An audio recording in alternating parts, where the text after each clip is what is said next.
Welcome, everyone. My name is Michael McInnes. I work in the Community Development Department, and I'm actually the CDBG coordinator with the City of Prescott. This is our workforce housing stakeholder meeting. So at this time, we're going to go ahead, if the chair could open the meeting, the call to order, which I believe, go ahead. Call to order, or do you need to take a roll call? Yes, sir. 10:05, and this is for the Workforce Housing Committee members only. Please say here when I call your name. Chair Mike Phan. Here. John Rocha. Here. Nicole Kennedy. Randy Goodman. Here. Arnold Urias. Here. Anthony Teeters. Here. And Luther Kraxberger. Here. Just so I have 6 members here with Nicole absent. Okay.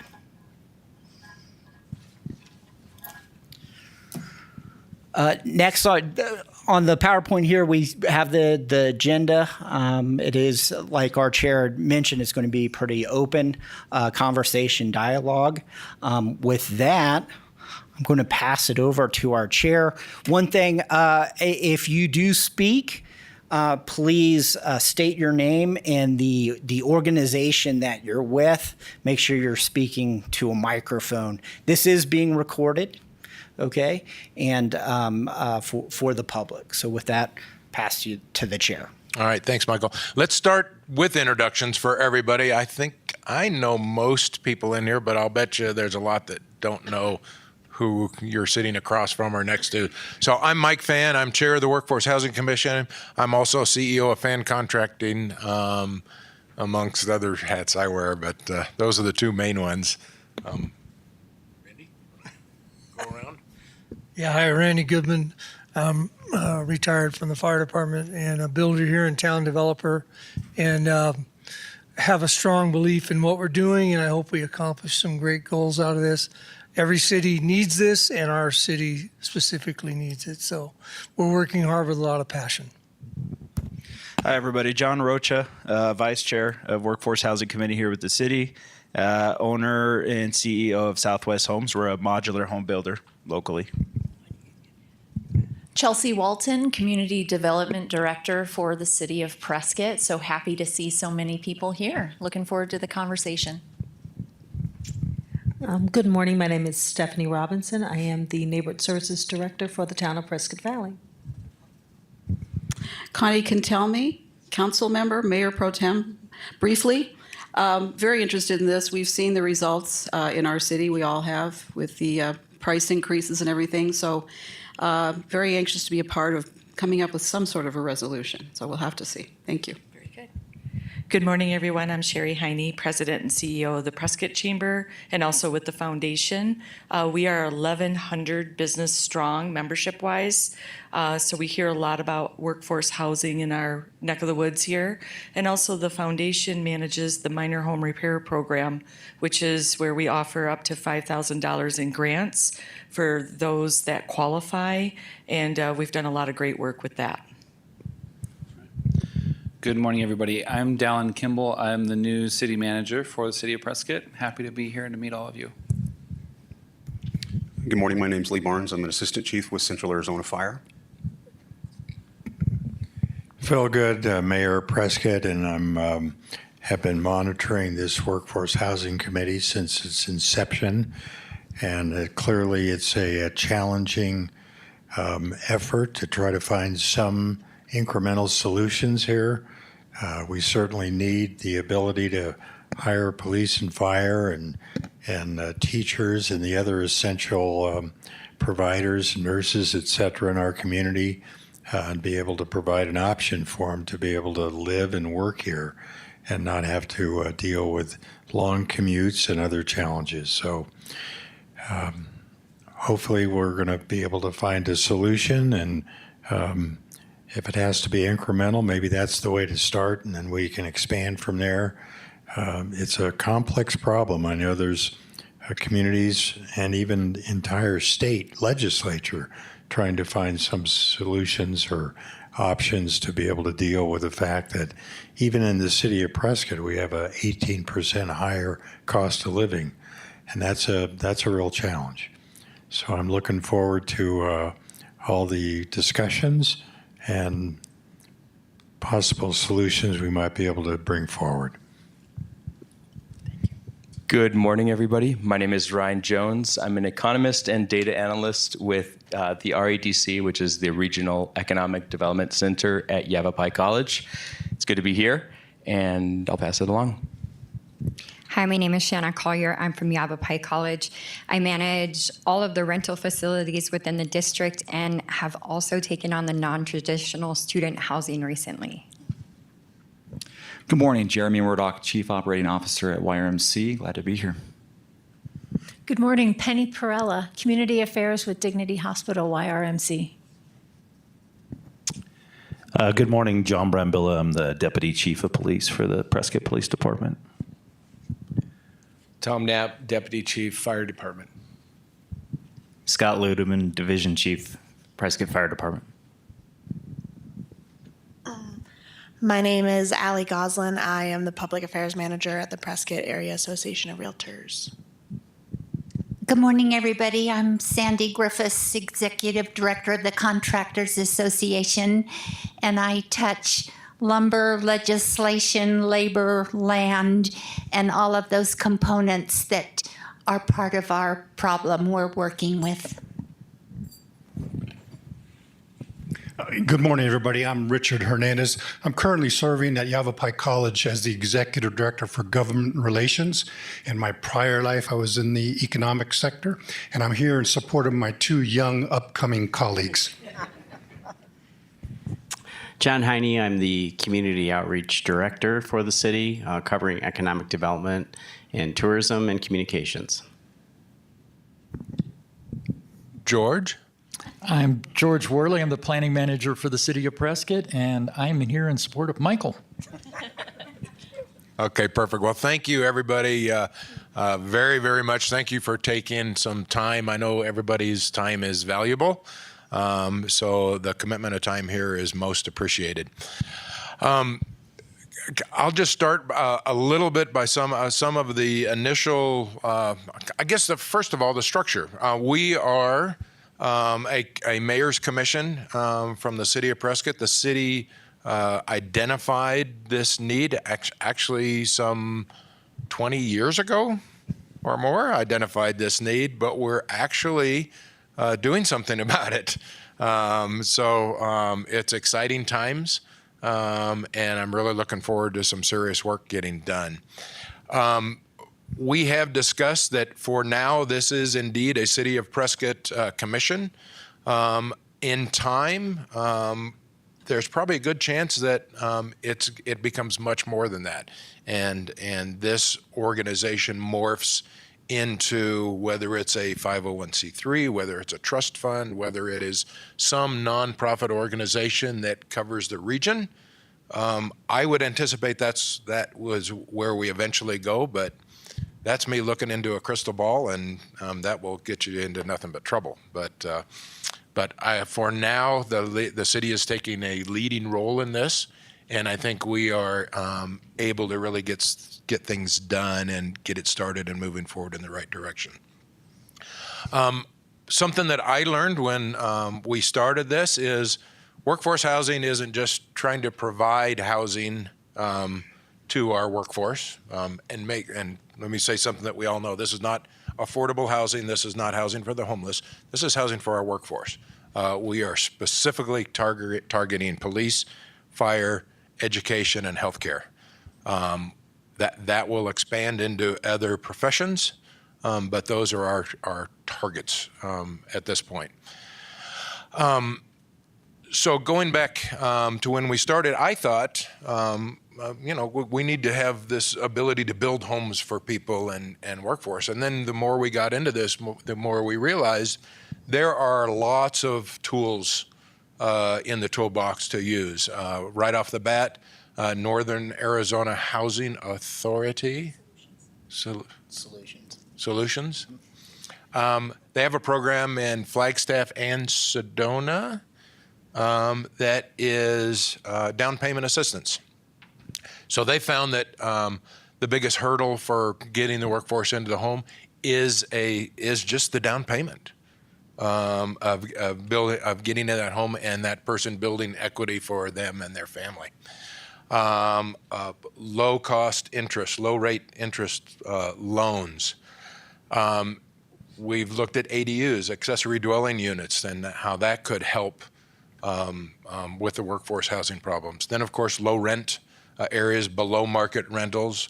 That's much more of a challenge, and even a higher challenge is actually owning a home, building equity, but trying to find a way to keep that equity at a level that home doesn't immediately go right back into market values, because that's what we're fighting. Prescott is a wonderful, wonderful place to live. So the demand for housing here is high and the supply doesn't keep up, and therefore our housing costs have gone through the roof. And we've got a situation that our workforce, frankly, has a hard time, even can, live here. And that's the last thing we want. We want a community that is everybody.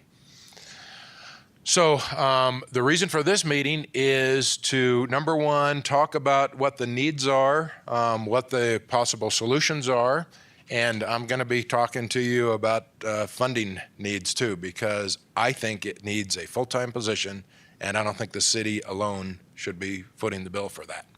So as stakeholders, I think we're all involved. So I'm just going to invite, at this point, just an open discussion on what your needs are, where we're going. Are we going in the right direction? Is there a certain direction that you would like to see us go that will address your needs specifically?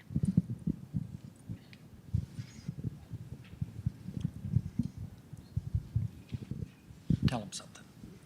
You'll get it started. I get to start this. And please state your name. Yeah, John Brambilla, Prescott Police Department. Especially over the last several years, and Mike's already touched on it, our biggest challenge has been to recruit and retain people for the police department. Current status, we're down 14 officers. Some of the challenges that we see, especially when we're looking at not necessarily all of the new hires that we're looking, but the lateral police officers that we can hire from other agencies that are already certified. The training for them is significantly less of an impact on us. When we hire a brand new police officer, it takes us a year to get them hired through the academy, through field training, and onto the street. So we do see challenges there in that when we start recruiting, unless they're already here and established, housing becomes one of the first roadblocks to getting people here in Prescott. If they're not already here, or they don't have family here, or some type of an in, it is a difficult thing. And we lose candidates for that reason. Typically our brand new officers, younger families, sometimes they're single, sometimes they're married, sometimes they do have kids, but definitely our lateral police officers that are coming from other agencies, they're already established, they have families, they have kids, so their needs for housing are a little bit different than, let's say, the 21-year-old that just graduated from the academy. So that has been a challenge. Recruiting has been a challenge, retaining people. So having this workforce housing committee has been a huge step for us to look at recruiting and how do we bring people here and some of the things that we could do to attract people and to keep people here. Because as the city's grown, the department needs to grow, and we're shorthanded. So whatever we can do to help with this process, we're all for it, and I appreciate the opportunity to be here today. Tom, let me ask John one quick question. So, John, do you see the need for rentals exceeding purchases? Do you see an equal desire there? What do you think about transitional housing? Is it because the police department pays well, but when you start looking at what it takes to meet those criteria, that you shouldn't be spending more than about 30% Right. of your annual income on that home, that starts to get to be a pretty big number. Yeah, Mike, I think that's the options across the board, whether it's rental or home ownership or just getting them into some type of transitional where they can find something. I know we did partner with Prescott Unified School District on their Teachridge Village. They did offer up 2 of those small homes to both police and fire. So I think just having options, any of those. I mean, obviously, the American dream is to own your own home, right? But just getting people here and giving them the ability to get settled and to look for things, I think it's good to have all those options. So we have people that rent, we have people that own. I think any of those options are going to be good for us. Hi, John Arnold Urias, member. I am a firefighter for Williamson Valley, Baghdad, and also a mortgage banker 30 years. My background in mortgage banking is primarily mountain resort communities, so I'm familiar with some of the Airbnb that can contribute to the private sector not wanting to allocate more affordable housing units. So you'll have to pardon my drill down on this. I'm not picking on you when I ask for elaboration, but we really want to take advantage of our time together and leverage this opportunity to get the insight based on your cadets and fostering an environment for them to have those options. The couple questions that I have for you is, do you think that you would have more of a retention opportunity if they had an equitable position, such as maybe a down payment assistance program that could be forgiven over time? So the longer they are here, the more of that down payment that they don't have to pay back. Do you see that as one potential solution for you versus maybe subsidized rent while they get the education, which that's another one of our priorities here, is we've established pillars of importance, and we want to get feedback from the stakeholders to find out how many of the stakeholders actively have financial coaching or financial planning as part of what they're doing for their cadets and their new hires. So if we could speak to the equity position and the education, I'd like to know more about what you have established right now. Yeah, Arnold, I think that's a great program, the down payment assistance. I think the city of Flagstaff, the Flagstaff Police Department, has been doing that for a number of years, where they offer down payment assistance. A similar situation that we're in up there as far as housing and the cost. From what I understand, it's been pretty successful for them. I think that would be a huge step to help somebody with down payment assistance. We have offered things with the police department when we're looking at relocating someone, like a lateral police officer is offering them some money, different amounts for moving expenses and things like that to get them here. But that down payment assistance, I think, would be a huge opportunity for people to take, especially coming right out of the academy, which our academy is part of Yavapai College. So that piece of talking about the finance, that's definitely something that we could touch on while they're in the academy. A lot of times our brand new officers are actually living at Yavapai College while they're going to the academy, which does give them some extra time while they're attending the academy to find housing and things like that. So we've been very resourceful in finding ways to bring people here, and partnerships with Yavapai College and other partnerships within the community, I think, are the way to go. And down payment assistance, I think, would be a big help. Thank you. John, thanks for going first, by the way. And quite honestly, it's a great model to do it this way. Maybe we can go down the line and you folks just kind of share your needs, your pain points as an organization, and we kind of just hammer out questions here. But something to piggyback off of that, what do you feel like specifically for the police department is more important at this point? I mean, because you hear the stories, right? Guys tell you, this is what's happening, can't do this, I'm frustrated with that, I might leave, whatever. Is it the financial component for you folks on them not being able to, muster up that down payment, or is it the physical structure of availability of having the place. I'm fine with the down payment. I can get a 3.5% FHA loan. I just don't find anything that can you speak to that a little bit? Yeah, I think that plays into it as well. Okay. And I can think of at least a couple of different scenarios where we had officers leave for that reason, that they have young families. Okay. They're trying to get into their own home. They can't find one that's within their budget. And we had quite a few leave to go to places like Texas where it was more affordable.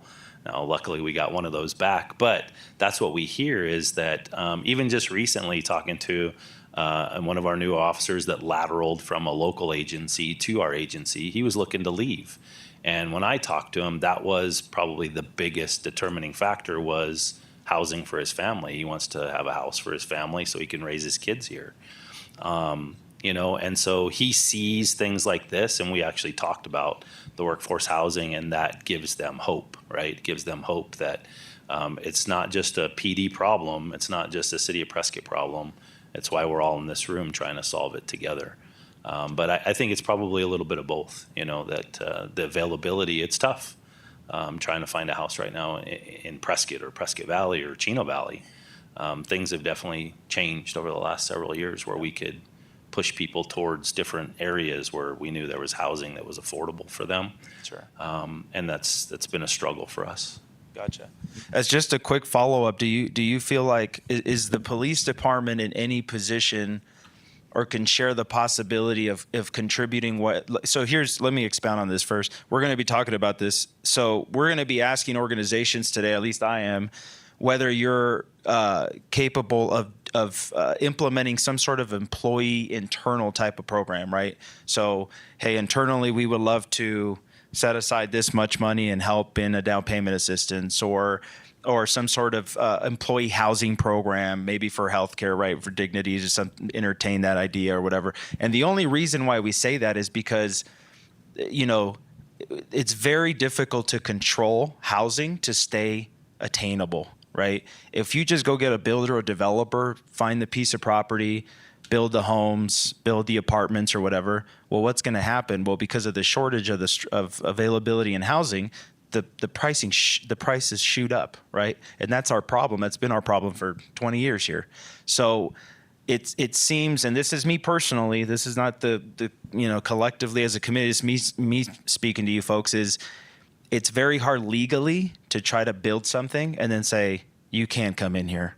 You're not a police officer. You're not a teacher, because there's, federal, fair housing laws against that sort of thing. Now, granted, developers and builders have been fervently looking for a solution of how you could do that. But it seems likely that if there's some sort of an employer type of program, right, you kind of put it under this, it's an employer program of housing, then that umbrella can maybe have some potential in actually preserving the units. So, I mean, with that, I'm just sharing some context there, because that is huge. I mean, a lot of folks that don't know that or not in the real estate or construction game, they'll just say, well, just build more, and then we do, right? And then you'll see like something like a Saddlewood or something over there by the airport started relatively affordable, right? Reachable. Now they're not after a couple of years. And that seems to happen at every project, right? So is there, for you, John, on the PD side, is there even ideas of it? Is that a possibility? Anything that could be tied in with the police department specifically as a program? Yeah, so that question is a great question and probably above my pay grade. But things that we have discussed with city leadership and the elected officials, we've had some of those early discussions about what can the city do? What can we do from the police department standpoint to work with city manager's office and our elected officials? So those conversations have happened, and I think that's expanded into what we see here today, that it's a lot more than just the city of Prescott trying to solve this problem. It's a community problem that we're trying to solve together. Let me put it to you this way then. So if you did have the funding, right? So whether it's city, a stakeholder group like this, whatever, right? Say the funding's there. Would you have any any reservations to implement something like that within your department? No, I don't think that we would. I mean, that's something that, 25 years ago when I came into this profession, recruiting was easy for police departments. People showed up. I mean, I tested against 200 people for one position. We have 14 openings and we had 4 people show up last week. Things like down payment assistance and things that can help people, those are the things that are making a difference now. And when you're looking at this new generation that we're hiring and what's important to them. So if we had that funding available, yes, we would love to have that as part of our recruiting package, and that would make us stand out from other cities and towns across the state for sure. That's perfect. Thanks, John. Yeah, you bet. Thank you. So I just want to. And just in your name. Oh, I'm and sorry. organization. Yes, my name is Ryan Jones, economist and data analyst with the RADC at Yavapai College. I just wanted to say that we did a housing study last year in November, and we took all the current interest mortgage rates and a relatively low down payment. We looked at what 3 different positions could afford in the area. So it was police, fire, and nurses. It was so sad. First, we looked at it with 1 wage to see which houses were available. There were 0. With 2 wages, what you could afford with 2 police salaries, husband and wife cops, it was pretty rundown manufactured housing, bad fixer-uppers. So yeah, it was quite sad. And with nursing, it was a little bit better, and things have improved since then, but it's still not the ideal time to be buying a house. I want to say personally that my wife and I purchased a house 2 years ago. You'd think an economist would be able to time the market better than buying at the exact price peak, but so be it. And all of these organizations offering assistance to first-time homeowners, and we're not low income, but we are first-time homeowners. We looked at each and every one, and none of the programs were able to help us. Either the house was overpriced, or every house, a median house in Prescott's overpriced for their max, their max price for assistance, or we didn't live in an at-need area. There were several factors, but it was really tough. Yeah, that's pretty much what I wanted to comment. And we had a question in the back. And your So I name guess and I'm John Morgan. I'm the technical associate vice president of Yavapai College, so I oversee all of the trades programs. Hi, John. Good to see you. And other people here. There's a couple things I wanted to share with you because obviously this has been a serious challenge for us as a college now.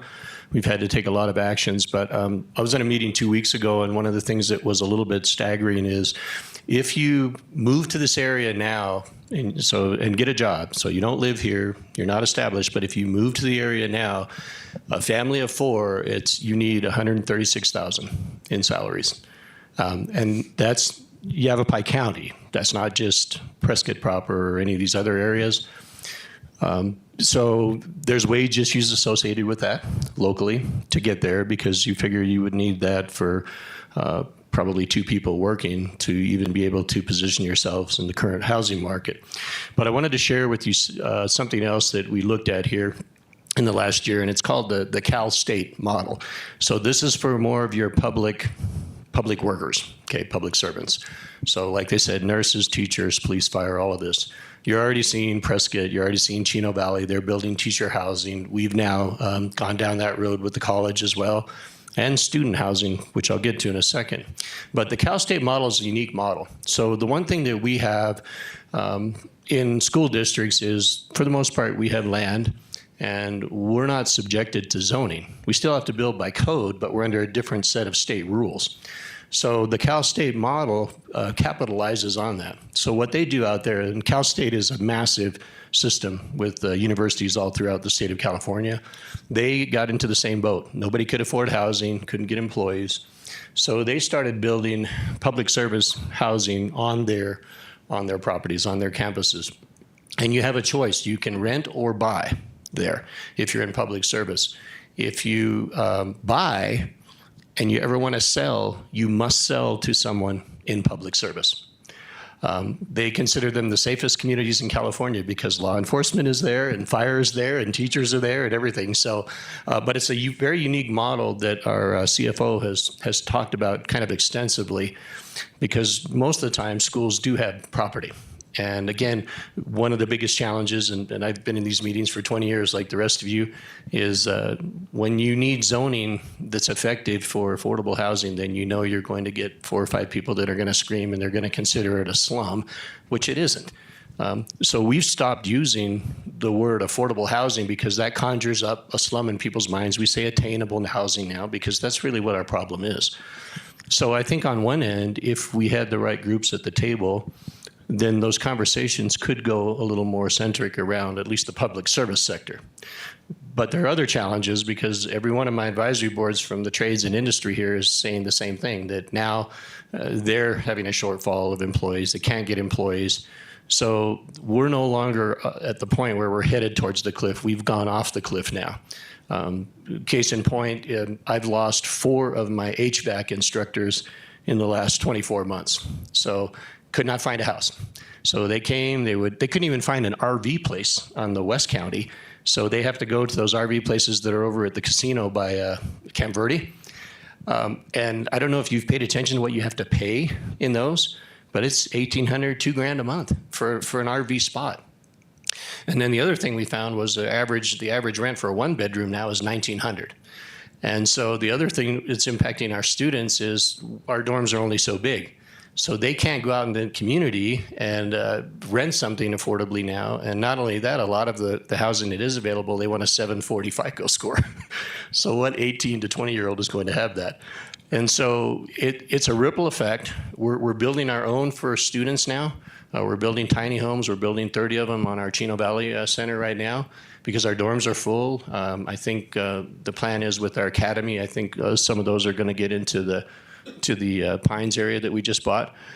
So we're going to tackle this internally as best we can, but we're not an unlimited pot of resources like the rest of you. So at least on one side, I think it is time for the public service part of this to maybe get some kind of a subcommittee that gets together and talks about this, because school districts do have the property, and so there's a lot of things that we can do potentially a little bit faster for this. But there's still going to be resources that are needed, and you all know that at this point. But we like that Cal State model because it was a choice. And what they did do is they built a variety. So they built everything from tinies to 2 bedrooms to 3 bedrooms.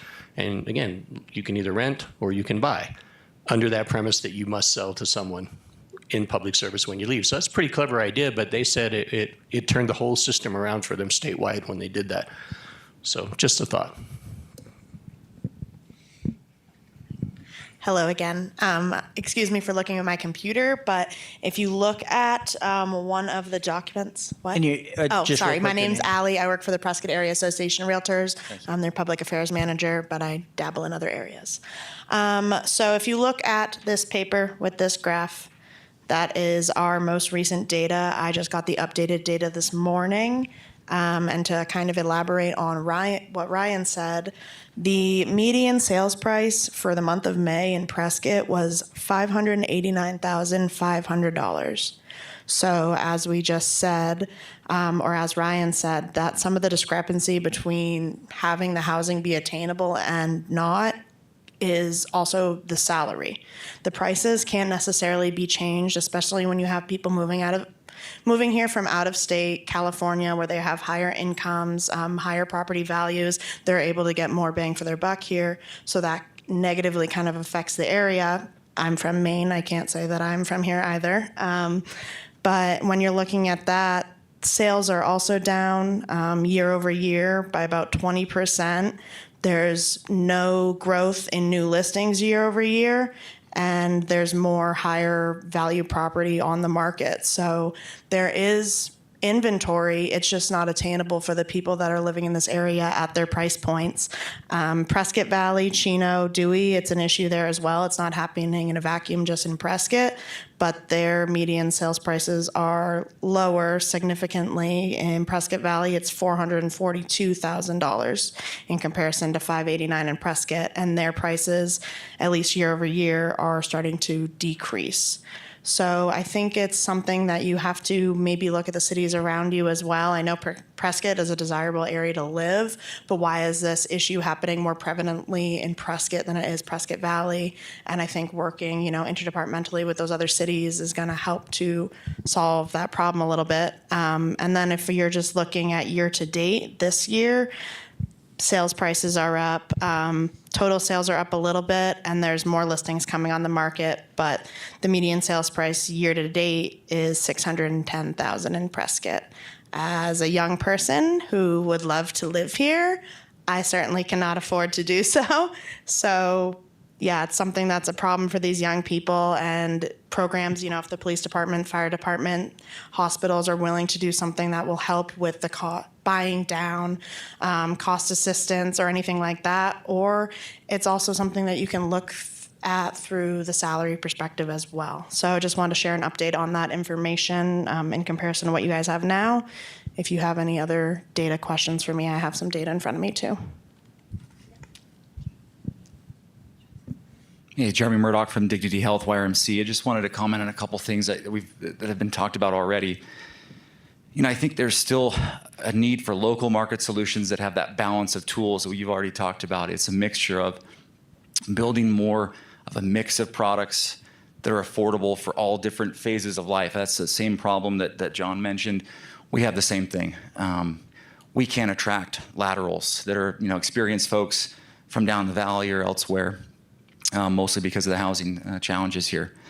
We either have folks, like he said, that are either born here, educated here, they start with us, they're here with us 3 to 5 years. When it's time to buy a house or move on or get married and that next life step for them, whatever that is, they move. And we've seen that over and over again, especially the last 2 or 3 years. Talking to our clinical staff, many of them tell me all the time, because I ask them about housing situation. I hear this more than anything. It's, had I not purchased a home more than 4 or 5 years ago, which they did, I would have never been able to afford to come here and work here at YRMC. And so we're seeing that challenge in our recruitment. We have over 100 positions that are being filled by temporary labor at this point, that are folks that are just contractors that come in here from the outside. They do take up housing, right? That's another issue. They do take up rental housing of various ways and means, which then puts a strain on the rental housing for the rest of us and the rest of our workforce. But when we talk about housing options that we can do, we have explored certain things that we could do for our own staff. And from a system perspective, the broader organization, they have some concerns, or some serious concerns, and some barriers there to tying employment to housing, and as well as how you look at taxable income. So there's a lot of legal and human resource related kind of barriers for us as to why, and also just the use of our capital. So the use of our capital, our operating funds, are to be reinvested back into the hospital for equipment, for growth, and those things that are clinical related, patient and clinical related. And so it's not really up to us to be able to funnel funds from our capital funds over to a workforce housing initiative or something like that to either invest or to build our own. So we've already tried to run that up in the last 18 months since I've been here, and it's still a challenge for us. But we certainly need, as you talked about, what kind of mix of product. We need it all. We need the rentals. We need townhomes. We need smaller efficiency units, all the way up to those single family homes that attract the more experienced people. We've had physicians interview here, and even at a physician salary, many of them are shocked at how expensive it is to be here. And we definitely have lost certain physicians that have said, my bang for my buck is just better in the Valley. And my family's in Arizona. They want to be up here. They love the lifestyle and the community feel that we have. But it's just, it's unattainable. It's not as appetizing for them as what they could get down the Valley. Luther Kraxberger. I had a question for you on you've got these temp workers. Have you looked internally at taking that stipend that you give for them for housing and putting that to a program or putting that in a spot that can go to down payment assistance or building units or anything of that sort? Again, no, not because of it's the funds that we have can't be used as a nonprofit ourselves. There's certain limitations on how we can compensate people, and that's just not a mechanism that we can use as far as down payment assistance. We do have financial education. That's a free benefit for all employees, no matter what stage, through Fidelity. That those coaches and financial planners are available, 12 hours a day, 6 days a week. So we have that covered really well. But as far as creating those other programs, we know, and we've also asked about that in the past as well. If our system has done something elsewhere, we're trying to draw on what other things other people have done, and we have not heard of anything back from other regions as well.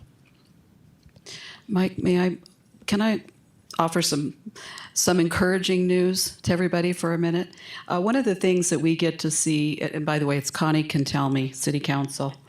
I was just asking Chelsea to pull up the numbers. As always, the market is responding, although slowly. We do have many units in the pipeline. And one of the things, as I've spoken on this issue for years, actually, it is all of the above. It's not going to be one solution.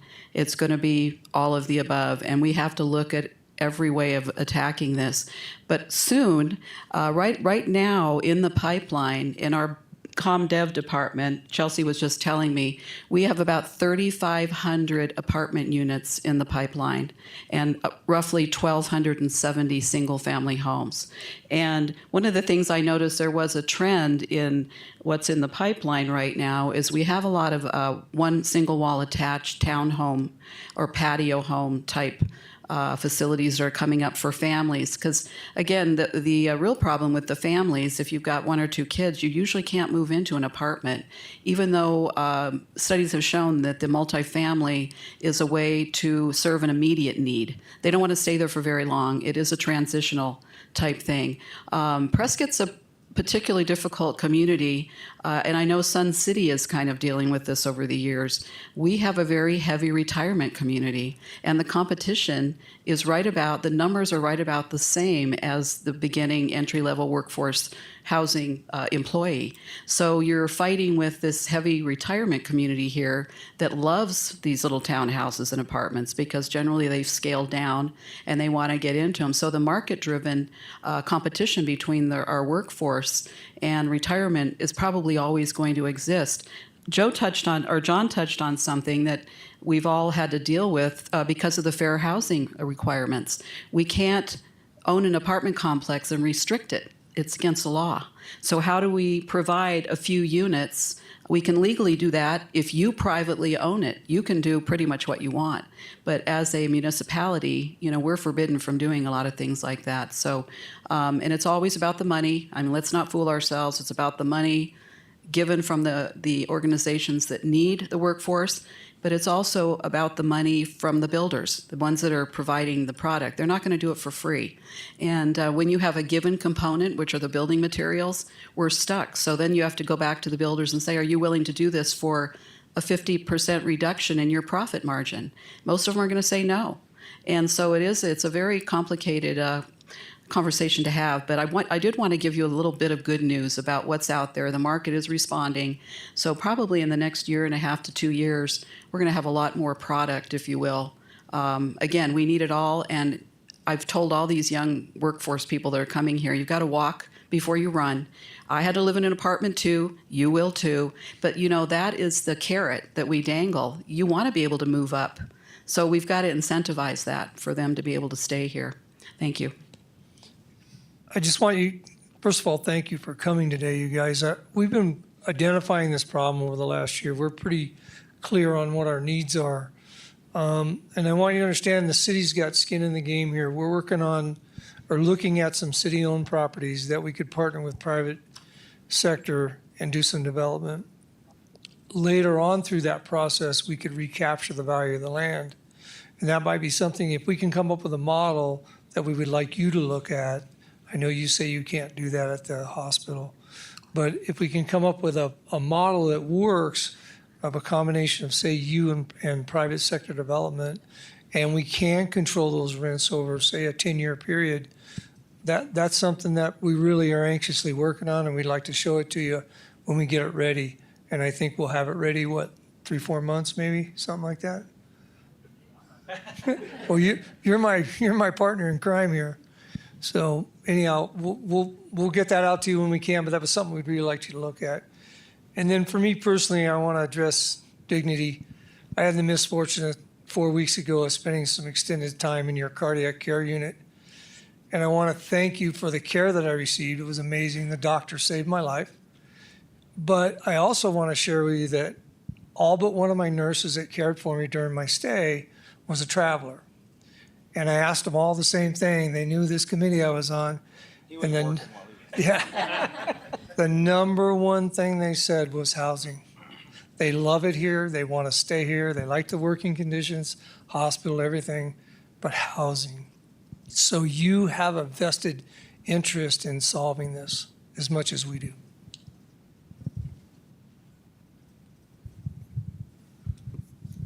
I have a quick comment. We've talked about limitations, dignity in terms of compensation.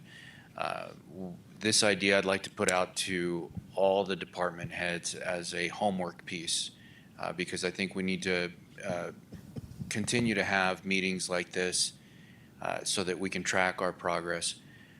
But I feel strongly, in my experience, that one of the most underutilized methods to enhance qualification, enhance down payment, is borrowing against a 401k. For police and fire, maybe a 457 or a 401a. But the IRS enables a prospective borrower to borrow up to $50,000 a year from their 401k. Most 401k or retirement providers limit that to 50% of the balance. So with these limitations of compensation, do you see some flexibility in being able to enhance the matching contributions to 401k to help address the down payment?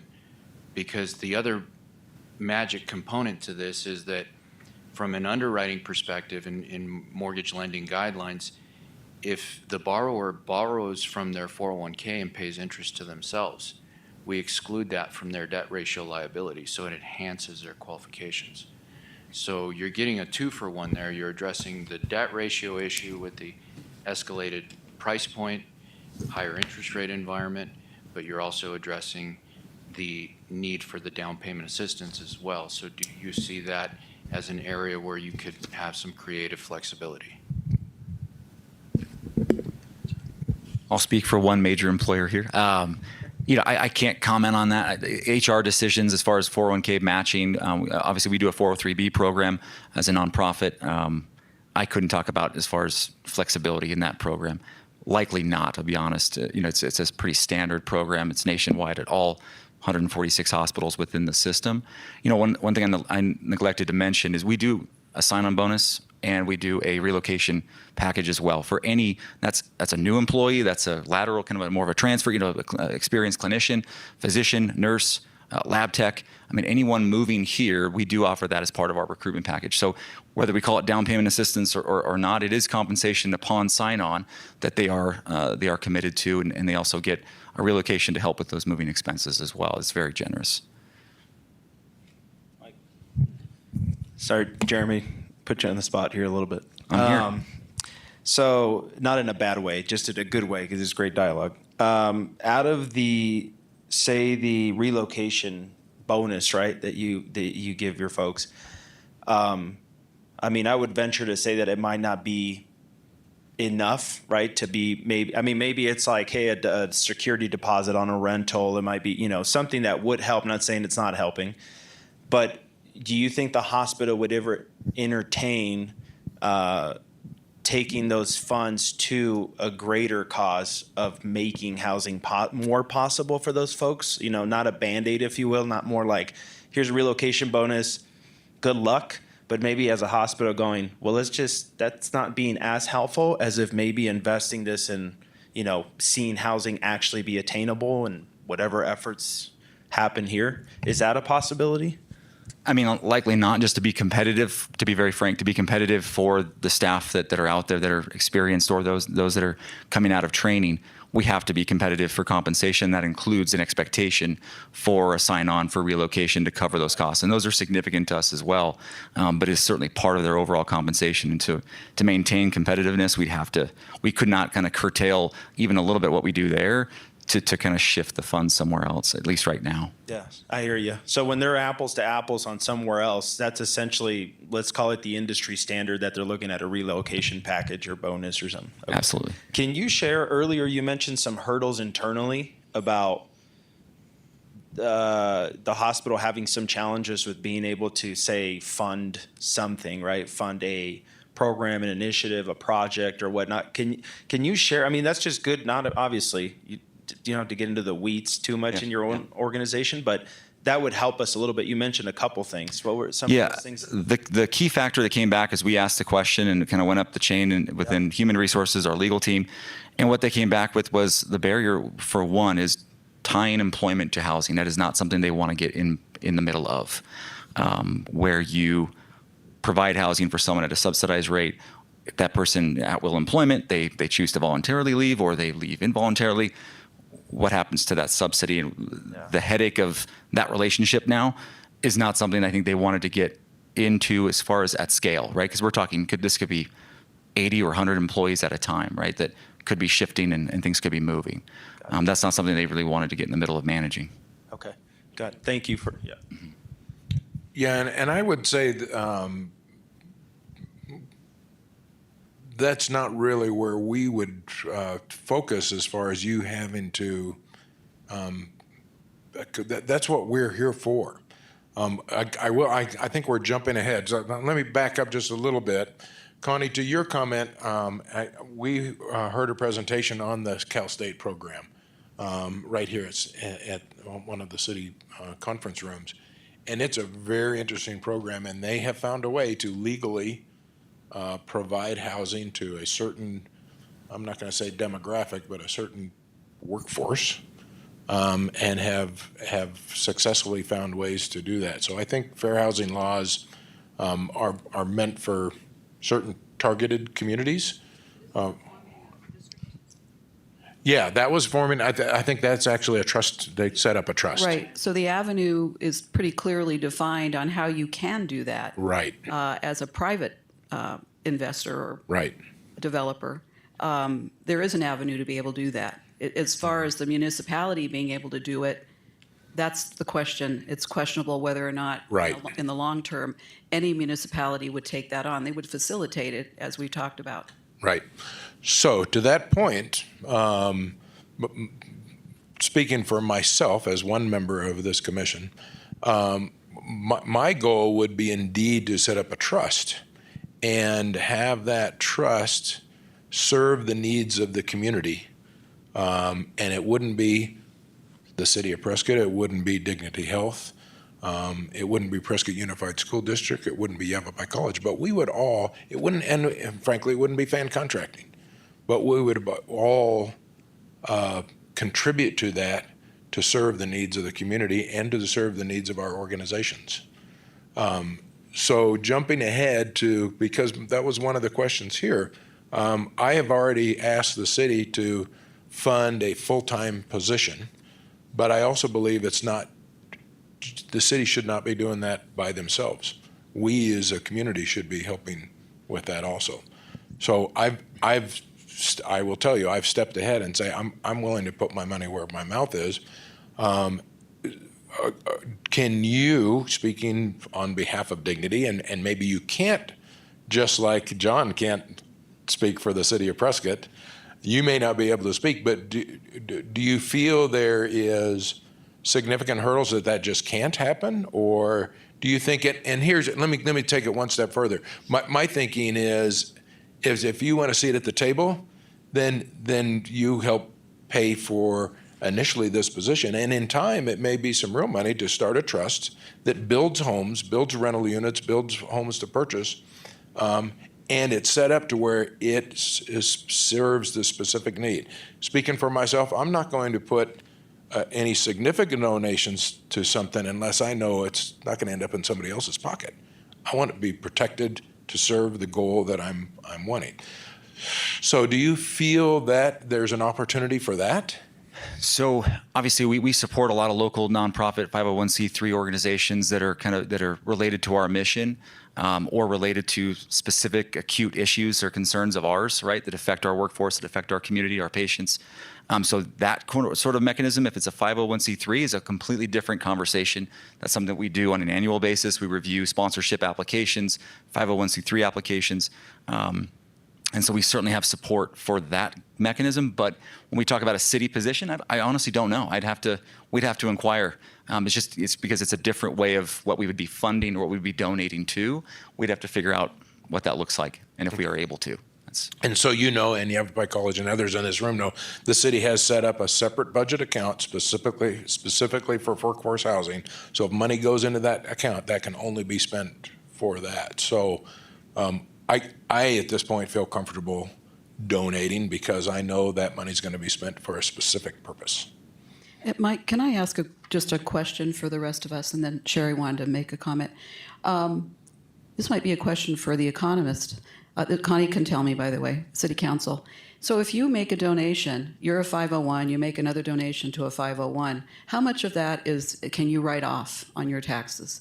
Because that was another question that came up with some smaller donors, to have a forensic accountant to do an accounting of donations, and how much do they get as a return on their final tax returns. So even though you're donating, let's say you donate $100,000, I think you're able to write off 80%, if I'm not mistaken. So that would be something to look into to find out, weigh the benefits of what you're doing for a small loss, which in my estimation, I think it's 20%. So that's something I think that we all need to look into in terms of selling the buy-in for this issue, because at the end of the day, you're not giving 100% of what you're getting or giving into another 501. You're actually going to be receiving some back. So I don't know if you have an answer for that or not. I do not, no. Richard.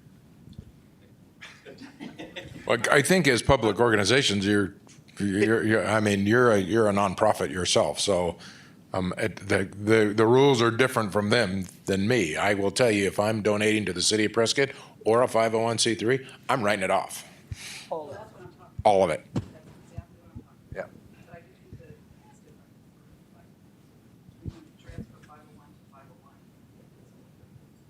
So, Connie, what I was going to say is I think it would be unique to the contributor.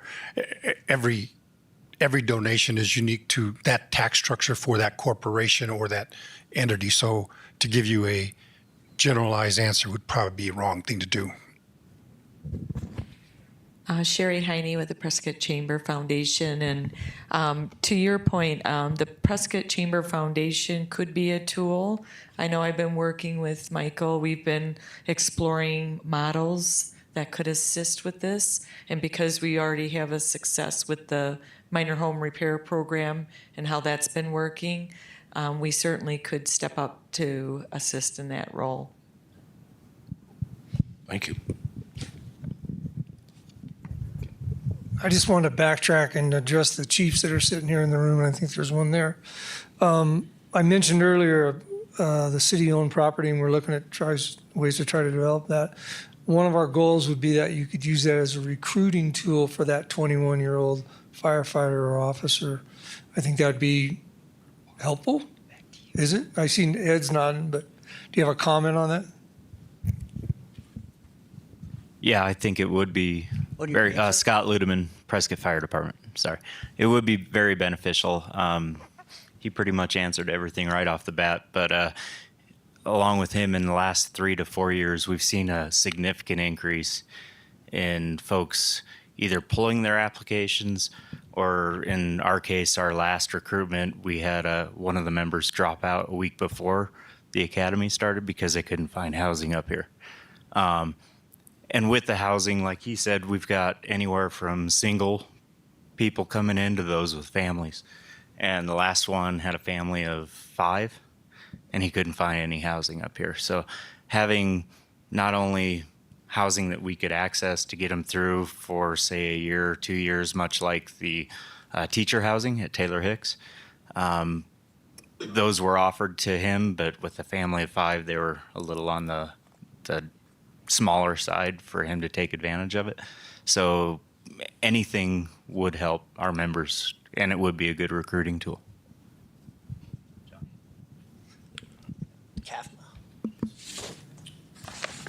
We're in much the same situation as the folks in Prescott Lee Barnes with Central Arizona Fire. And like I said, we're in the same position with recruiting and retention that some of the folks from Prescott have articulated. That would be a huge recruitment and retention tool for us. We've looked at partnership with Chino Schools for doing some housing like that. We've also talked about land out of the training academy. Do we build some efficiency apartments out there to be something like that and offer them to recruits and probationary firefighters as a transition for them to find something in the community. But to speak to one of the points that the gentleman from Dignity made, I'm new to the area. I've been up here 6 months, and I'm not entry level. And the bang that I can get for my buck up here is shocking. You know, I'm very concerned about being house poor by trying to find something up here, and I'm still living in an RV in West Prescott at the moment. So, and my family is down in the valley. So this is a spectrum. The width of the spectrum, this problem is far more than just entry level. It's for those of us that have to go outside to get experienced folks to hold lateral positions and things like that. It's also a challenge to get experienced people to come up here. Well, I want you guys all to know that, you know, committees will oftentimes talk a lot and not a lot will get done. They're sort of notorious for that. This committee is pretty committed to moving forward and getting something done. We're done talking. We know the problem. As a group, we've talked about it amongst ourselves. We're ready to start solving this problem. So any input you have on moving forward and solving the problem, we're all about it. Can I just say that, you know, I would estimate, and these aren't exact figures, Ryan Jones, RADC, by the way.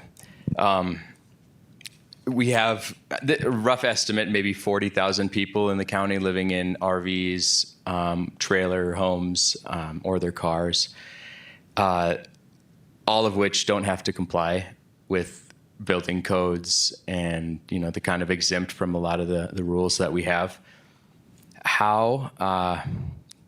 There are 2 counties, by the way, in Arizona that do not have building codes at all.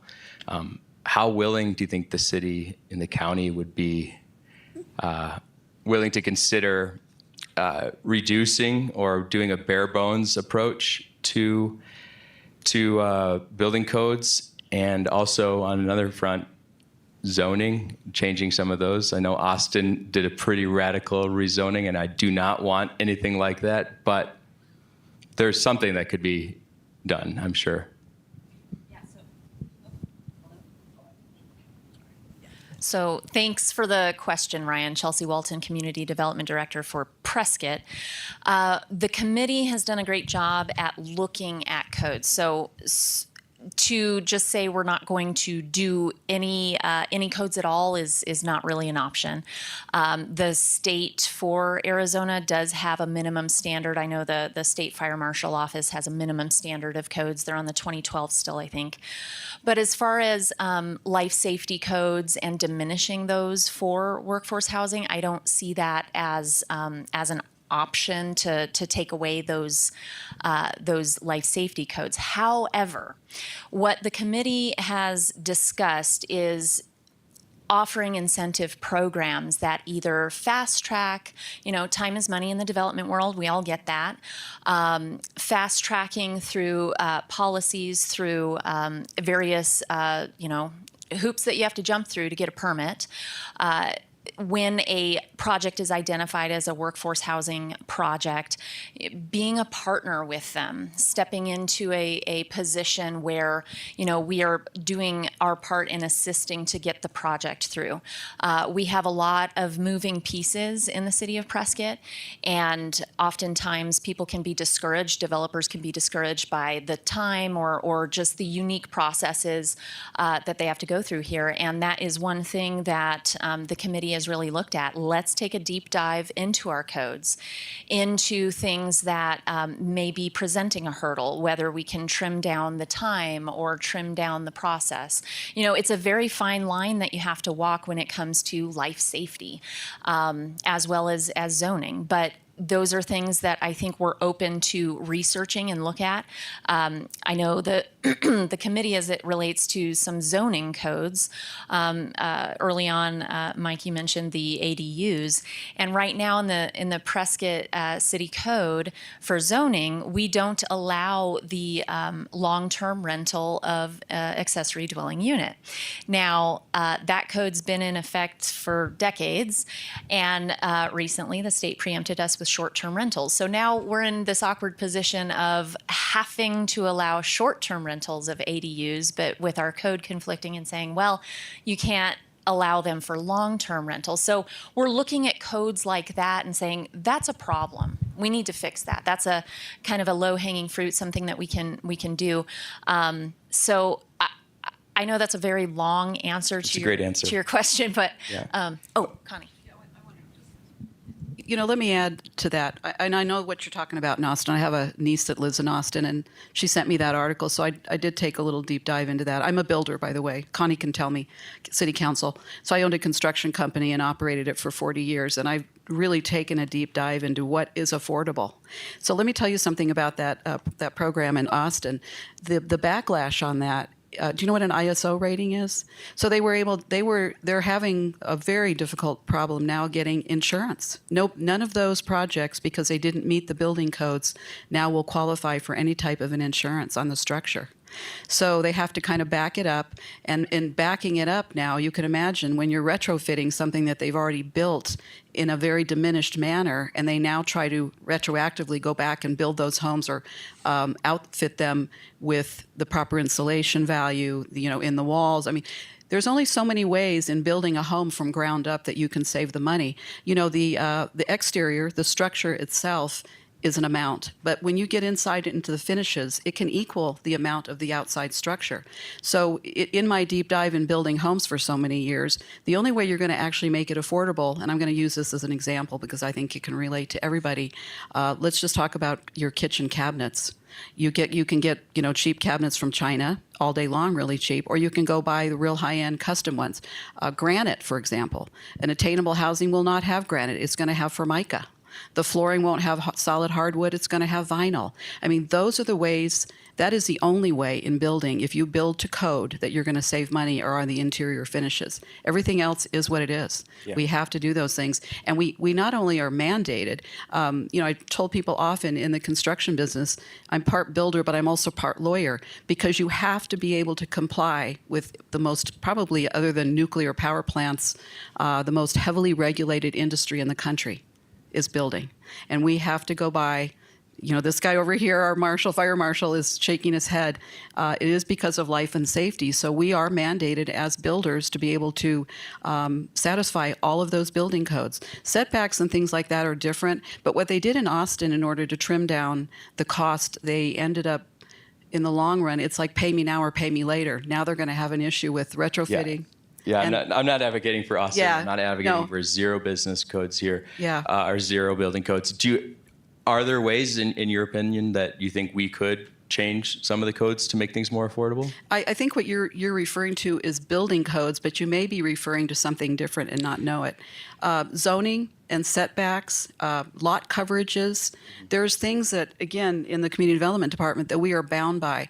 For example, they reduced the setback into the alley. It's now only 7 feet. So if you can imagine, at least for down here, our typical historic lot is 50 by 150, or you'll get 45 technically by 150. So if you think about the side setbacks, they went to a 0 lot line, which is 3 and 10 in Phoenix many years ago. Here they reduced the back setback, which used to be 15 to 20 feet, down to 7. So now that will allow for an ADU, where if you have a very narrow, long lot, and they're all different, but in the historic area, that's usually what ours are, unless it's a double lot. So yes, by facilitating and moving some of those requirements. That's how we're going to be able to build those ADUs. Those can be done. But in terms of the actual building of the structure, the R value of the insulation, the studs, none of that can be changed. Okay. Yeah. So what I was referring to when I asked that question was from a point made at the Fain Signature Series a couple of weeks ago. The point was brought up that about 40, the last 20 years, the changes in the building codes have increased what amounts to about 40% of the total price, or 40% increase in the cost of building, just for complying within the new codes within the last 20 years. For me, that's wild. But I hear what you're both saying. Great responses. How about project approval? How can we look at that? For me, it's amazing. It's surprising to see that 55 plus communities are still being built. And we're maybe not approving projects that have the types of housing that would appeal to younger people in the workforce, or rather not appeal to retirees. So simple things like having, a front steps to get into the house, or steps from the garage, those types of things. 2 stories, 3-story walk up. A retiree's not going to live there. How about that? Like, are there ways that we can work as a city to approve projects? So a lot of times we're in a little bit of a tight spot because it depends on what a developer brings forward. Now, the committee has talked about being proactive in identifying pieces of property that the city owns, just as an organization, and looking to see, is the land free of encumbrances? Can we do anything with this land? Can we engage developers to do a project? And we're going to be working on that. However, in the everyday life of a planner or a plans examiner, you get what the market is ready to give you, basically. So as far as how a project is marketed and what style is built, the steps or no steps. I mean, there's ADA compliance that's required for public buildings, For multifamily. multifamily, yeah. Correct. So if we're talking like single family, I mean, it really just depends on what a developer, what a builder wants to build on their property. We will work with them. We are very much open to providing suggestions, but at the end of the day, we don't have a way to say you have to build this kind of product in this area. That's just not something that we can do. How about saying, add some steps to this and we'll prove it? That's a very interesting question. It's kind of in jest, but yeah. Yeah. So we cannot design a project for developers or builders. Again, we very much, through our pre-application conference process, tell them that this is a concern. Workforce housing is a concern.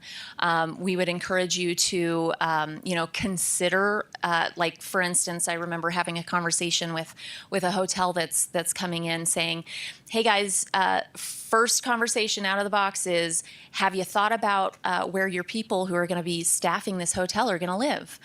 You need to think about that, and just trying to get the message out there. Community outreach plan the committee is going to be working on. So we're doing what we can, but we're not in a position where we can dictate what projects go where or how they're built. And Ryan, to that point, the next thing is fighting market values. So I certainly, speaking for myself, I would certainly advocate when it's not health and safety relaxations. I would advocate that 100%. The flip side is there needs to be rules around that. If I'm a developer and I say, I'm going to bring you workforce housing, and I want you to relax your certain rules because of that, then if I'm the city, I'm going to say, how are you going to keep it workforce housing? And we want to see it deed restricted, or we want to see it into a trust. We want to see something about that.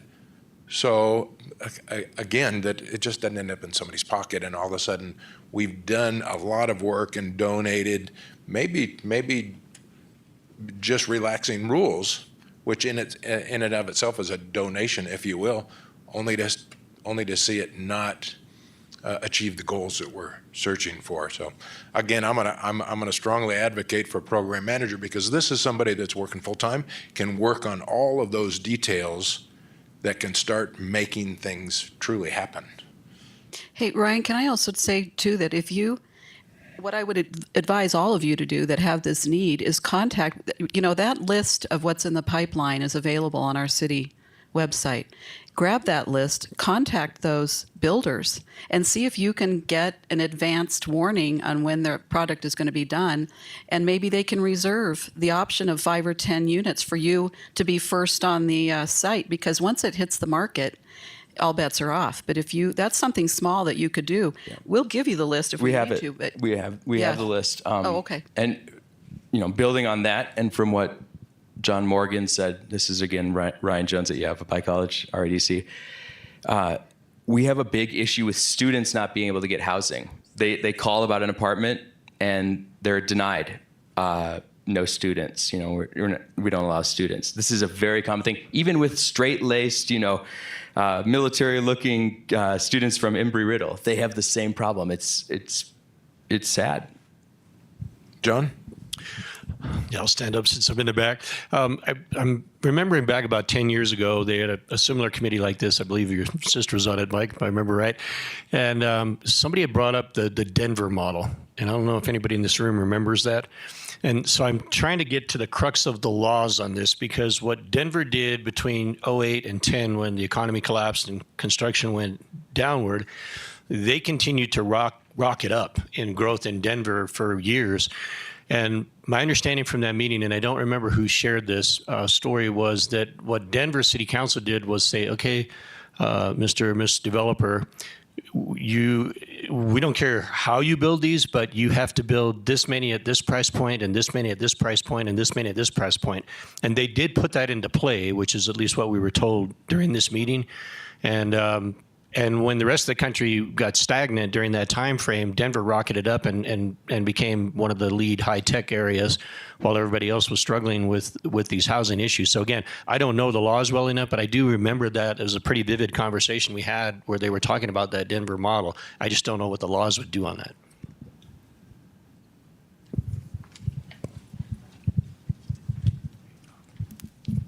Thank you. Stephanie Robinson. I'm with the Town of Prescott Valley as Neighborhood Services Director. Thank you for your question. And what I'll say is that in Arizona, we have some kind of unique things that we can or cannot do. And one of the things that we don't have the ability to do is something called inclusionary zoning.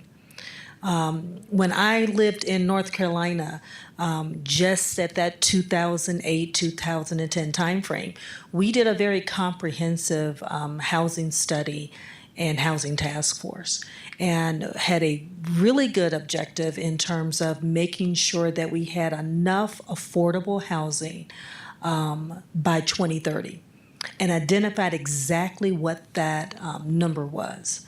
And so through the use of a housing trust fund, things such as inclusionary zoning, as a project came online, we could say we want X amount of units at this price point, X amount of units at that price point.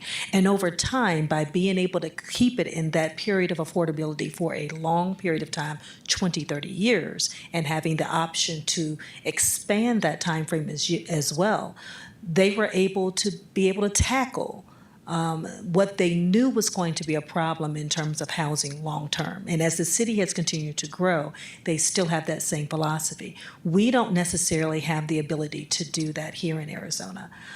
So we're subject to working with developers and trying to encourage them in any way legally that we can to assist with that. And they have their own concerns regarding the cost, their profit margins, and other people that they have to also be accountable to. So it's one of those things where we have to figure out how do we work in collaboration with each other, not just Prescott Valley doing it in a bubble, but also working with the city of Prescott. How do we do that together, which is why I'm here. Within our town, we're going to be having a meeting tomorrow, or later on this afternoon. I'm losing my days.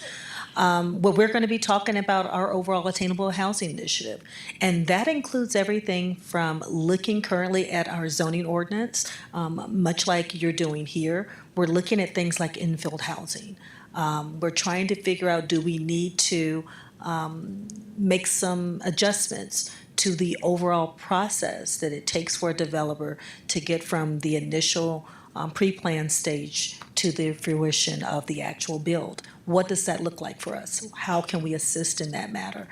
So those things don't come in a vacuum. It really takes a much larger conversation, and sometimes a very kind of open and honest conversation, and sometimes those are difficult conversations to be had, because sometimes there's some things that we certainly need to do as government, and then there's some things, of course, that we need some leeway on.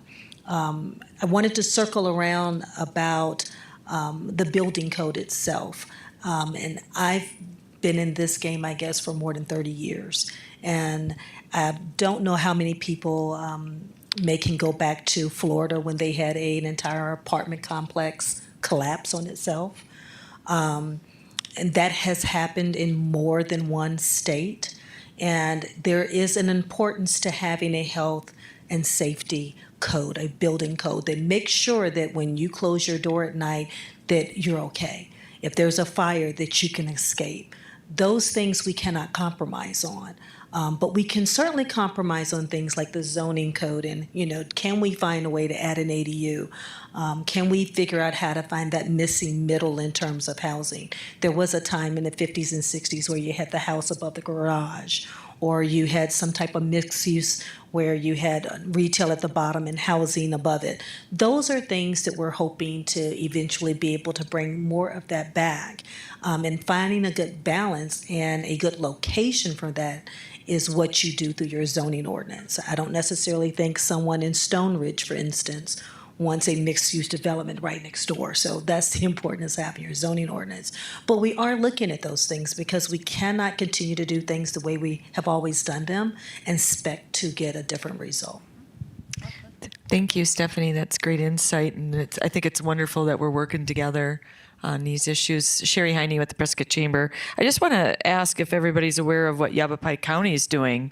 I mean, they do offer a home of my own program. Are you guys familiar with that? That hasn't really come up, and it kind of ties into what you were kind of identifying, where they already have pre-planned homes that are available. So I just think it's something for us, if we have a full inventory of all the resources and what's available, I think that would be great. Also, I recently interviewed a bunch of apartment complexes in the market here in Prescott, and they actually have quite a bit of availability and a lot of offerings that they offer to first responders and teachers, where they give discounts. And I don't know if that is familiar, but maybe we need to have someone in the community that is an advocate for these folks that have the time to call, because I know we when I first moved here, we identified a builder who said he was purchasing homes and making them into rentals, and he would work with the school system, and I let Joe Howard know that, and we were able to find affordable housing from that perspective. So, there's a lot of ways we can look at this from codes, but I think really knowing our inventory and understanding what tools are out there and having someone who can really share that with all of you that are looking for these services may be a resource as well. Jeremy Murdoch from Dignity Health YRMC. Do we know the percentage of housing units in Prescott that are not full-time owner-occupied or renter-occupied? I can find that. Because South Lake Tahoe is proposing a vacancy tax. It's just come out. I just kind of saw an article about it this last weekend, and it's really to help fund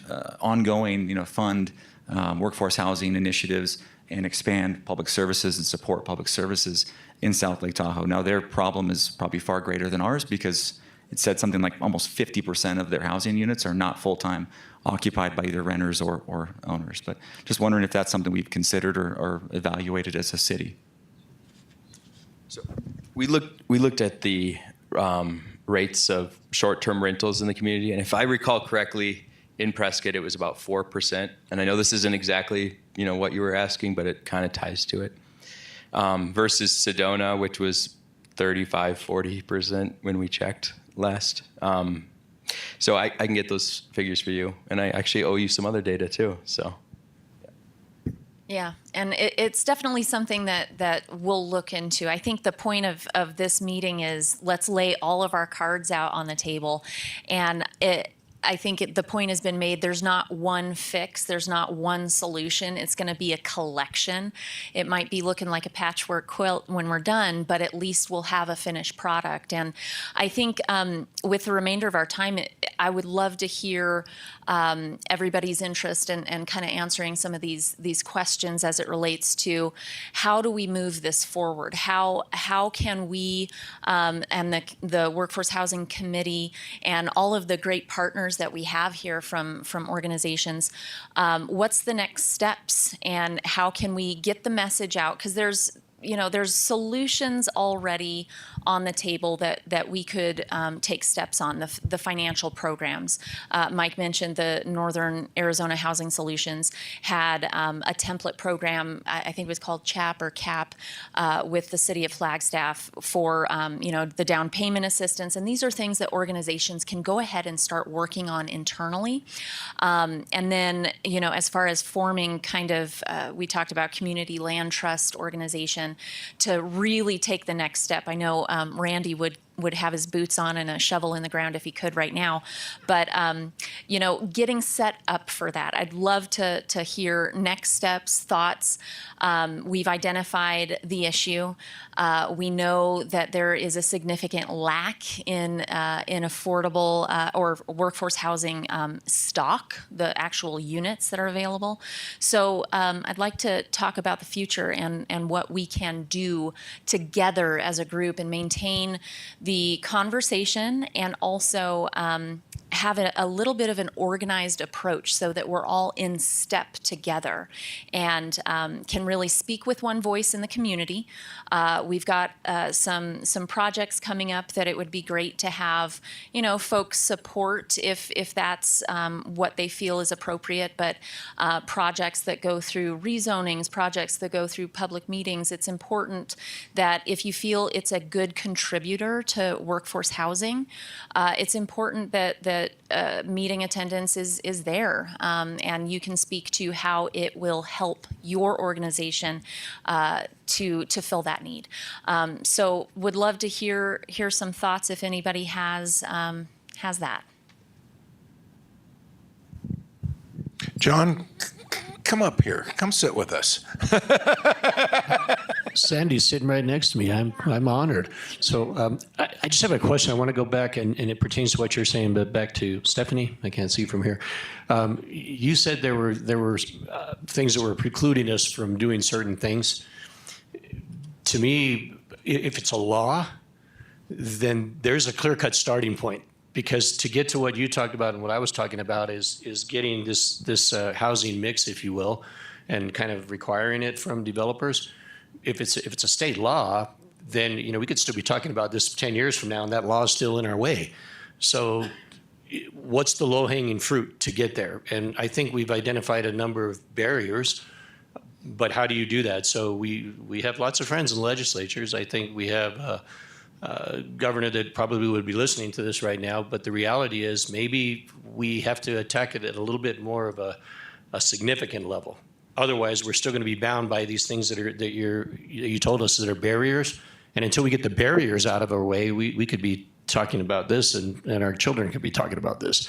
So I'm just wondering, I don't know what the thought is, but it goes back to what Mike's point is, that who's a point person for this, and who can attack this to at least look at what those laws, I'm presuming their laws are, and how can we get legislative support to help with this, because this is not just here. This is going on in all parts of the state. Absolutely. But I want to share one more thing with you folks to understand how dire this is. So in my area, and again, I'm all the trades, 80% of my grads are going right down the mountain. 80%, including my own children who loved it here and would have loved to stay. So there it is right there. I can't provide employees to people if they're going to go right down the mountain. So the laws, I think, are a key place to start. Thank Yeah. you for your comments. I'll say this: municipalities have this wonderful organization called the League, and the League of Cities and Towns has an ongoing discussion and lobbies our state legislature for a variety of different things that municipalities need or feel that they need in order for them to be able to serve our residents and communities better. That is not a new ask. I think it's something that is taken on an ongoing basis. Even the most recent issues regarding ADUs and whether or not it's going to be a town of 75,000 or whether or not eventually that will float down to our area where, of course, we have a little bit over 53,000 in Prescott Valley. And so we do have a lobbying mechanism to help us work through that process. Of course, anybody that's in the general public has, of course, the option to have those conversations with your elected officials as well. But as far as kind of generally how most public administrators operate, we get our boundaries from not only our elected officials on council, but also whatever the state government either allows or does not allow us to do. And so we can play around in that realm as much as possible. And each municipality will probably take a different voice or a different viewpoint on how they want to enact whether it's their zoning laws or whether or not it may be some other program like down payment assistance. They do that within whatever rules and regulations either their state or local elected officials give them. But that doesn't mean there aren't opportunities. For instance, in Prescott Valley right now, we're attacking the concern regarding the amount of time it actually takes to get a permit through that process by looking at technology. So we're looking at online permitting. We have also just last month went in partnership with the Yavapai County for the Home of Your Own program. And so we'll be advertising that relatively soon. I think Prescott Valley's doing it, Cottonwood's doing it. So it is a wonderful program. If others in the room are interested in some of the other ideas that are coming around statewide, the Arizona Housing Coalition is actually doing a meeting tomorrow in Prescott Valley at 11 o'clock in our police training room, just to have conversations regarding, what other options are out there, what things are we doing currently here in Yavapai County, but what things are happening statewide that we may also see as a best practice that we may want to implement here as well. So there are opportunities out there. But each municipality will look at those various strategies and figure out, does it fit that particular community? And some things that may be taking place in other states may not necessarily fit our community, and that's okay. But we may find ways of taking some of those ideas and making certain adjustments and tweaks to those things, and we may find a way of making it fit here. So. One thing I will have to say that this commission has been very loud and clear about, and I do think the legislation part of it is very important, but they've been talking it to death for 30 years. That commission wants to actually see some action. So I think what we're doing here local, Mike in particular, is trying to tap into what we have, our resources here locally, so we can, simultaneously work with the legislature, because they obviously need to do their part. But in order to actually have anything happen here locally in Prescott, we have got to tap into the private sector. And it's going to take money. It's going to always take the money. So we've got to, be able to do that. One of the things I wanted to ask all of you while we're here, so we don't get off of that, if you go into the discussion items and go to the last one there, have you implemented any internal programs or initiatives to assist your employees with housing challenges? Can you offer anything? Because we can't see inside your organizations as a commission, but I think everybody would be interested to know what your organizations, what steps you've all taken.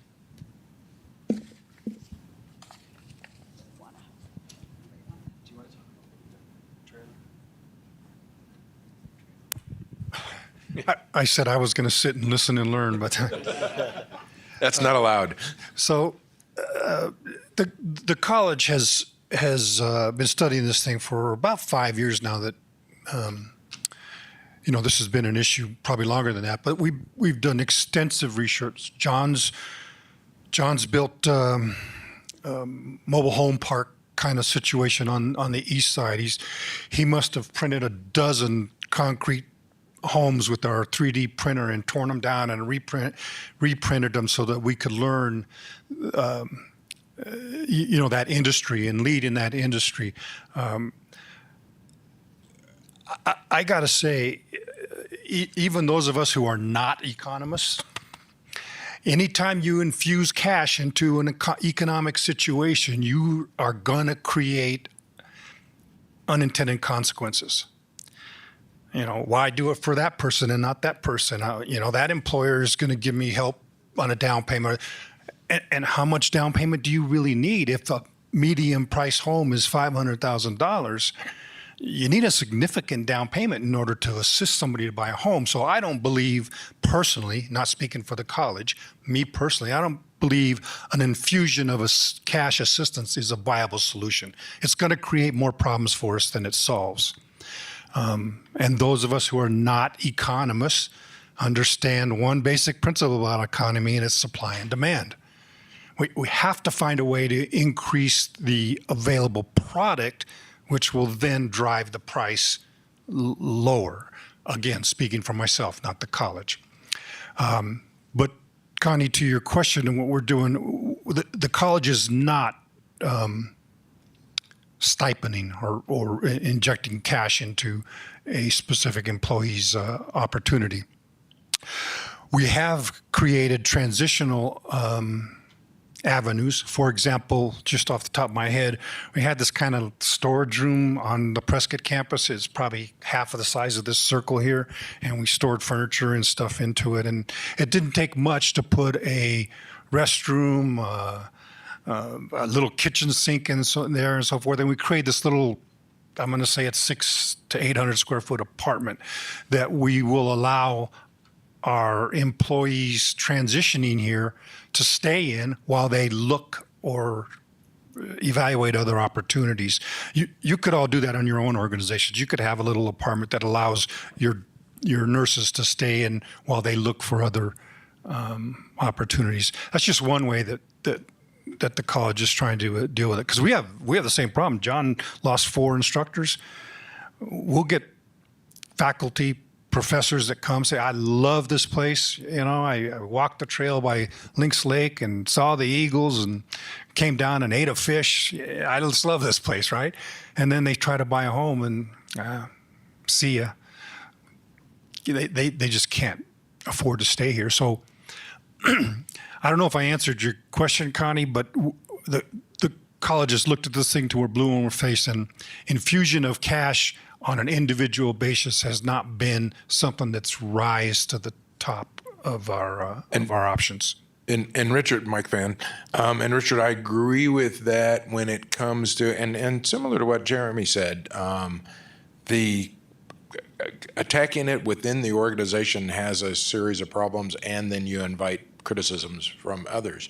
But if we have eventually an organization, right now the city of Prescott is that organization, and that may transform, but that can be used to address the community needs. I think when you start attacking it from that standpoint, I think you start getting past those. You're absolutely right. Supply and demand, that's what we're fighting. That's the bottom line. But to that bottom line, if you go to Telluride right now, I think somebody told me the other day, yeah, the billionaires are pushing out the millionaires. Mm-hmm. So supply and demand pushing down the cost to build a home there isn't ever going to address that problem. And I think we're there in Prescott. So if we're going to really hit this, we're going to have to supplement. We're going to have to put dollars. We are going to have to put dollars into it, and we're going to have to put in a program where, say, these people, these policemen, these firemen, they need help, and if they meet these parameters, then they're going to be able to buy this house with restrictions on it, or rent this house or multifamily with restrictions on it, and we need to help those, and that means money. That means paying the difference between market value and and what it costs to actually build that home and supply it. Or in right now with what it costs to build a home in Prescott, just to get it to a point that it's affordable for those people. I don't disagree with you, Mike. In fact, I think I'll just say I lightly agree with you, but I'm going to remind you again. You can see it in our own federal government. Anytime you infuse cash to affect an economy, you're going to have consequential events that we're going to have to deal with. Got it. We're down within 15 minutes of our time running out. So the first two items, number one is gauging the interest for a formal organization. From my standpoint, there is no more important group than the stakeholder group.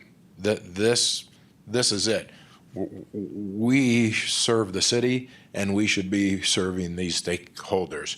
So the first question is this stakeholder group something that we need to continue on? Do we need to have from my standpoint, it needs to be a standing once every 2 months, once every 3 months, a meeting, and work towards our goals.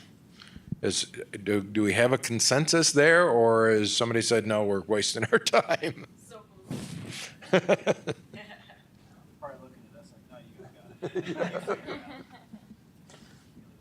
Anybody, I see a lot of, I mean, is there anybody that doesn't think we're going the right direction? John Brumbill, Prescott Police Department. No, Mike, I think absolutely. We've mentioned it several times. This is a problem that is going to take a whole lot of people trying to solve. It's not just on the city of Prescott. It's not just on this committee who's given their time to be here to help, but it's all of us. It's a collective effort. It's what makes Prescott and Yavapai County unique, right? We come together to help each other. So I think absolutely. To address Connie's question about employee support, I think I covered it. Traditionally, at least in my career, it's offering sign-on bonuses and relocation assistance, which isn't necessarily enough, right? But that's all we have. And then working with PUSD, since they did offer us, the ability to use one of the houses there, and working with Yavapai College while our recruits are attending the academy. But that's the extent of employee support so far. Okay, and then the second bullet point is the biggie. How do we help pay for that? I'm going to throw out an idea and ask anybody else that has alternate ideas. And most of you here can't answer that. Even our mayor, who's joining us, has joined us for this entire meeting. He doesn't get to make that decision in a vacuum either. He has others to answer us. So there's very few here, except us in the private industry, that can answer it today. My thinking is a very nominal fund that for now goes to the city of Prescott, that budget line item, that's paid by employee, $5 per employee per year, something like that, that helps fund a position or two that really can start working on solutions and what I would say effectuate change in this community. That will get it started. That will start putting into action some of the things we've talked about today and some of the things we've been talking about for a year now. But we need to get something done. And we all work. We can't make it happen. It's going to take funding. And initially, it's going to take funding to get somebody to start writing grants and get outside help to our community also. So does that make sense? Am I off in left field? Or does anybody have any better ideas or different ideas?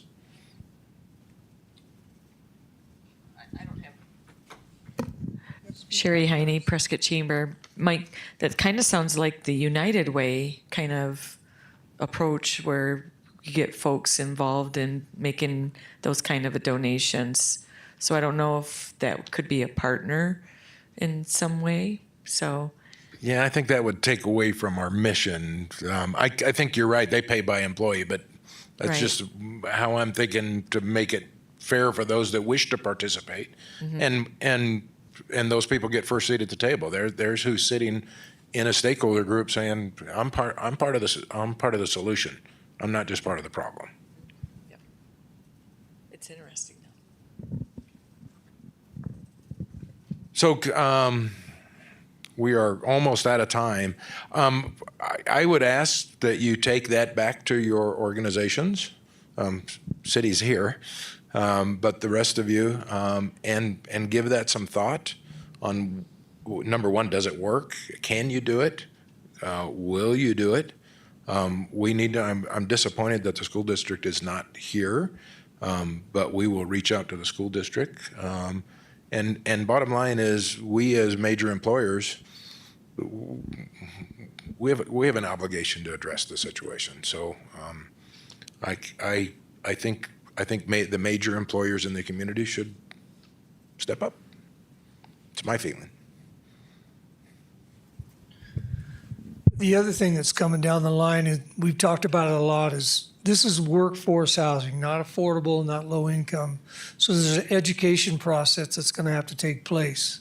And we as a committee have guaranteed that we'll volunteer our time to go out and speak to the public in the right forums to do that. What I'd like to see is some uniformed firefighters or officers there assisting us. People listen to people in uniforms. I did it for 30 years. I get it. I think it would help give it credence. We need to explain what workforce is so we don't get a lot of pushback from the community. I see you looking at me nodding. I hope that's an agreement that we can count on you when that time comes.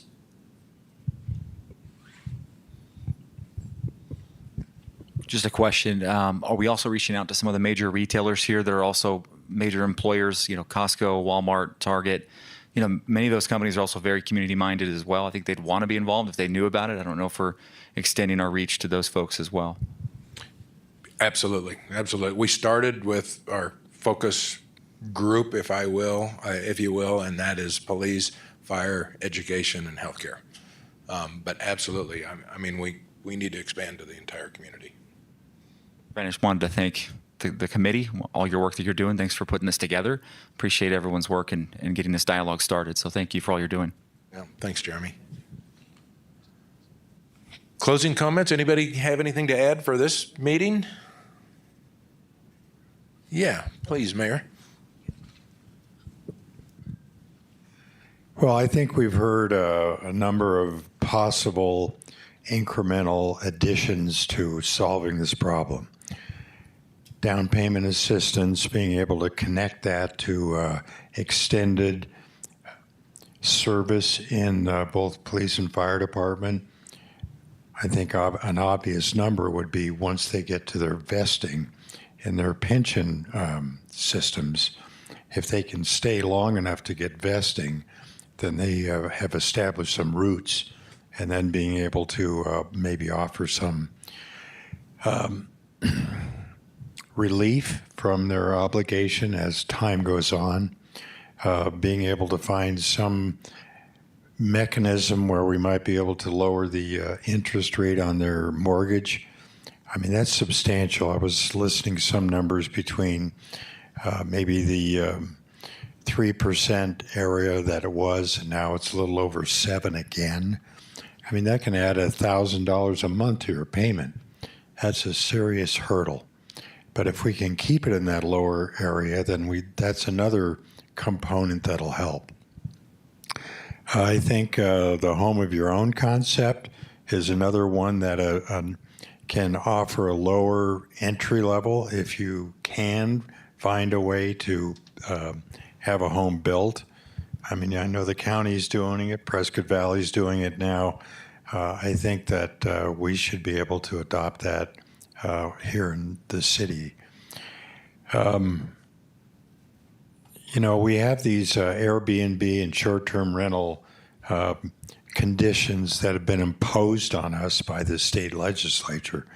And that certainly lowers the amount of housing stock that is available for, if it wasn't tied up by that, then there'd be more housing stock available, and consequently the escalating prices would probably moderate. I think we're seeing that in the multifamily sector now. The market is responding. People are building multifamily. And even if they're smaller infill, all of that helps. I think 2 years ago, every apartment that was coming online had granite countertops and stainless steel appliances and all these other things because people moving into the area while they're looking for a home had a lot of expendable income, and they were easily paying for that. There were waiting lists to get on a 2-year lease. Now we're seeing a month-to-month offering. So I think the availability of rentals is starting to moderate. You know, one thing that wasn't mentioned here is sweat equity. Now, I can tell you, I flipped 6 different homes as I tried to build equity so I could finally buy a home that I would enjoy living in. To Ryan's point, the first house I bought, I didn't even have time to put a deadbolt lock on it before somebody came in, broke into the front door, and stole my TV. So it was kind of a rough area. But I spent every weekend working on it, upgrading, painting, doing some of the modest things, and then flipping that after 6 months and adding a couple $10,000 or $20,000 to my equity stash, and then kept doing that until it got into 6 increments. A lot of people don't see themselves as even seeing that as an option. But for example, if you had new firefighters or new police officers who were interested in maybe acquiring that rougher home and then being able to upgrade it and flip it, you'd have other guys who knew how to to sweat a copper joint and maybe put in some rebar for a retaining wall.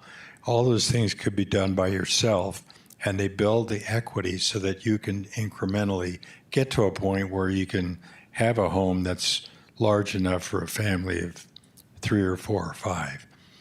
So you put all those things kind of together, and I think we have the makings of a program that we can offer and start to make some real movement in this area. I mean, and you're right, I think we need to get with our state legislatures to, again, try to get them to back off and let us handle our local issues without imposing some of these things on us. I mean, that Airbnb situation that's caused such a huge impact on housing stock in Sedona, Page, other smaller cities that I think I was talking to the mayor of Page, and almost every new hire they've had in their city government in the last 2 years has had to drive a long distance because they can't find any place to live in their city. So it's not going to be a quick fix, but I think as we look at each one of these components, we're starting to see a vision of a program that can probably have a real impact. Thank you very much. Thank you. It's a quick comment. I think the firefighting community is really good at sweat equity, and we're helping each other out. If we can expand what the firefighters do for each other into the community, that'd be great. That sweat equity is big.